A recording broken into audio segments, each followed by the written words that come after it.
Hi అండి. అందరూ ఆడికీర్తిక మొక్కేశారా? ఈ నెలలో వచ్చే కీర్తికని మేము ఆడికీర్తిక అంటాము. ఈ కీర్తిక రోజున సుబ్రహ్మణ్య స్వామికి విశేషంగా పూజలు జరుగుతుంటాయి.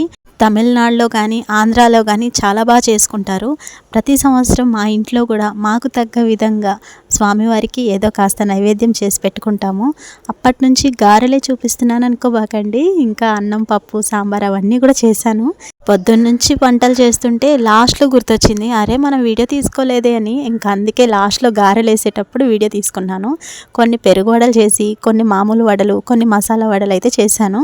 ప్రతిసారి పండక్కి ఇన్ని వంటలు చేయాలా అని అనుకునేదాన్ని. కొన్ని రోజుల తర్వాత రమారావు గారి వీడియో చూశాను. అప్పుడు నాకు అర్థమైంది ఏంటంటే, పాతకాలంలో పెద్దవాళ్ళు ఇంట్లో ప్రతి ఒక్కరు ఏదో ఒక పని చేసేవాళ్ళంట. అంత ఆరోగ్యమైన వంటలు పెద్దగా చేసుకునేవారు కాదంట. ఏదో హడావిడిగా పొలం పనులని, బయట పనులని ఏదో కాస్త ఉన్నది తినేసి బయలుదేరి పనులు చేసుకొని వచ్చేవాళ్ళు. మనకు ఎలాగో నెలకో 2 నెలలకో ఏదో ఒక పండగ అయితే వస్తుంది. ఆ టైంలో పిండి వంటలు అవన్నీ చేసుకొని తినడం వల్ల మన శరీరానికి మంచి పోషకాలు అందేవంట. అందువల్లే పండగ అంటే ఓ పప్పు ఓ చారు కాకుండా 4 రకాల వంటలు చేసుకొని తినేవాళ్ళు.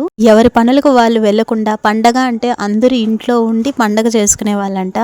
నాకు తెలిసిన ఇన్ఫర్మేషన్ అయితే మీకు చెప్పాను.